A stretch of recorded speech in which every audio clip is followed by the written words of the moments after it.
Hi, this is Scott Garibay, and today we're going to talk about Dungeons and Dragons, and we're going to talk about Roe v. Wade. Wait, what? Yeah. Well, we're going to talk about Dungeons and Dragons, and we're going to talk about Roe v. Wade. First of all, let's talk about why we're going to talk about those two things. Well, first of all, Roe v. Wade just got overturned in the United States of America. Second, let me draw some lines around this, okay? I'm talking to people who love D&D and people who are American. If you are not one of those two things, the things I'm saying are not directed at you, right? Like, because this is a very American event, and I'm just going to talk about this from an American perspective, right? So I don't like to speak for, the D&D community contains a lot of internationals, right? And I don't like to speak like I understand their worldview. I don't. If you're a Dungeons and Dragons player and you're an American, I think I understand your worldview, right? I'm an American and I understand Americans and I understand Dungeons and Dragons, but I don't understand all the different international worldviews. So I just want to draw that line. All right, okay. Why are we going to talk about Dungeons and Dragons and Roe v. Wade, right? Well, hey, my name is Scott Garibay, and you will find that my Dungeons and Dragons commentary is very timely and very unique, right? And if you don't want to hear about Dungeons and Dragons and Roe v. Wade, you got about 99% of all other D&D commentators, because I guarantee you, virtually, I would not be surprised if I'm the only Dungeons and Dragons commentator that talks about this, right? So why am I going to take the time to talk about this? It's a good question. It's a valid question. I'm going to answer it. All right. So I recently got 3 free months of Apple TV, and I am enjoying a wonderful show which I highly recommend to you as a dungeon master, because it has a lot to say about humanity, and I think every dungeon master can learn from this show. And it's called Ted Lasso. It's a brilliant, beautiful show, right? There's a wonderful character on that show. He's a fantastic soccer player on that show, and he has a saying, and that saying is, football is life. Football is life. Football is life. He says it constantly. Football is life. In fact, it is the majority of words that come out of his mouth, right? Guess what? Dungeons and Dragons is life. And guess what? You know what? We are not less important than sports fans. Sports fans say this all the time, right? And sports fans are allowed to be passionate. And sports fans are allowed to just say, hey, this is more than a game. This is a way of life. This is passion. This is excitement. This is more than a ball getting kicked around, right? And guess what? We are doing more than rolling dice, right? Now, granted, go to any other channel on the internet, on YouTube that talks about D&D, and they'll tell you that's all there is to it. But I say Dungeons and Dragons is life. Football is life. Dungeons and Dragons is life, right? And if Dungeons and Dragons is life, there are no corners of American experience that don't touch an American Dungeons and Dragons player or an American dungeon master, right? So when Roe v. Wade changes, when it gets overturned after, by the way, guess when Roe v. Wade hit? 1973. Guess when Dungeons and Dragons hit? 1974. These things are exactly the same age minus 1. Right? That's incredible, right? So these two things grew up together, right? Roe v. Wade and Dungeons and Dragons are proximal temporal siblings, right? So yes, we're going to talk about them together, right? So first of all, there's so many things to talk about. Okay, so one, as a dungeon master, what lesson do we take? Well, I'm going to give it to you right here. Okay, the first one, okay? First of all, let's get into it. All right, okay. So I'm an evangelical Christian, so you know which side of the debate I'm on, right? But to my shame, I'm going to say this. I never once, really did anything to forward the pro-life agenda. And you want to know why? I never in my life dreamed that this would change in my lifetime. I absolutely not. In fact, in my opinion, I was strongly believed that this was performative from all Republicans. And I do believe that's true. I think Republicans never supported this, right? Until Donald Trump. I'm telling you, President Donald Trump, that dude flipped the world upside down. He did something that no other president ever did. He actually moved the needle on this, right? And here's the kicker. I am shocked. Like, this happened without my help. I did not do anything to make this happen, Literally nothing. I didn't even vote for Trump, right? Like, right. And the reason why is I believe that old saying, you have to pick which virtual hill you virtually die on. And I was like, I don't think this is ever going to change. I ain't going to spend one ounce of my energy trying to change it. I truly never thought this would come to fruition, right? But one of the things is, I really think this nation really needs to unpack what President Donald Trump did. And guess what? He definitely changed this world, and that means he changed your Dungeons and Dragons table. Okay, so the first thing that you have to do is Layrol Silverhand up in Waterdeep. She needs to shock your players, right? She needs to say, hey, you know what? You come in, yeah, I know you carried your sword into Waterdeep last week. Check it at the door. You pay 1,000 gold. You give me your sword, and you give me 1,000 gold to come in if you are an adventurer, right?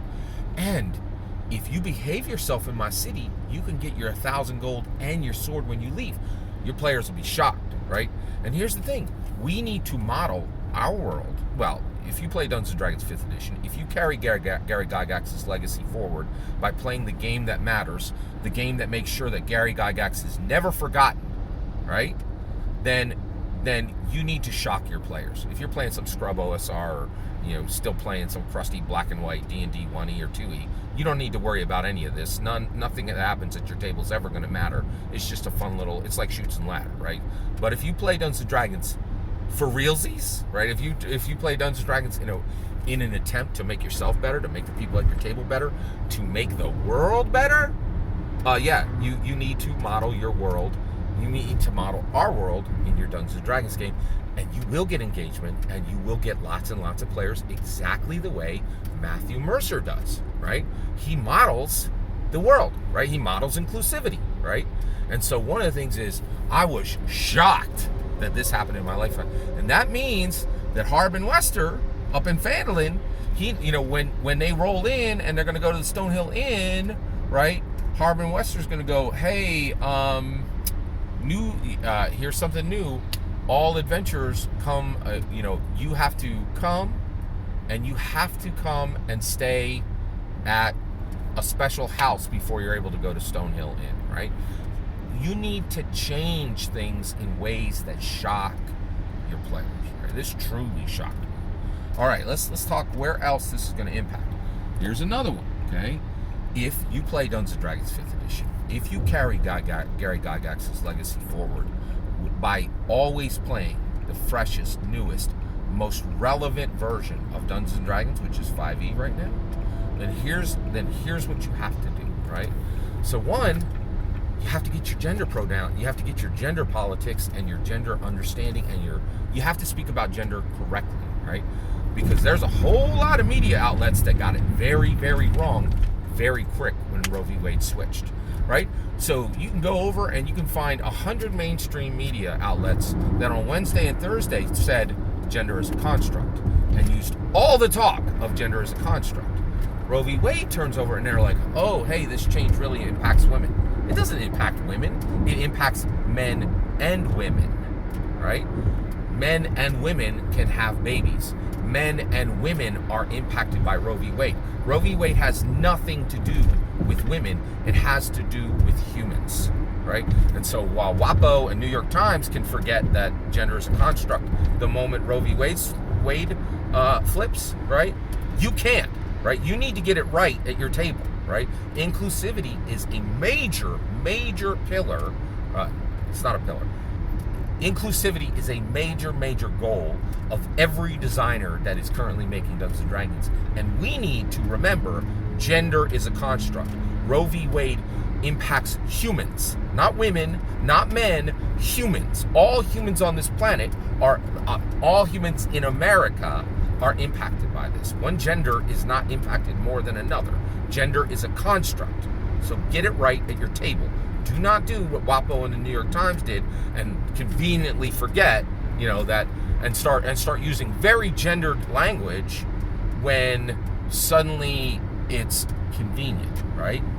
We understand gender is a construct, right? So get it right at your table.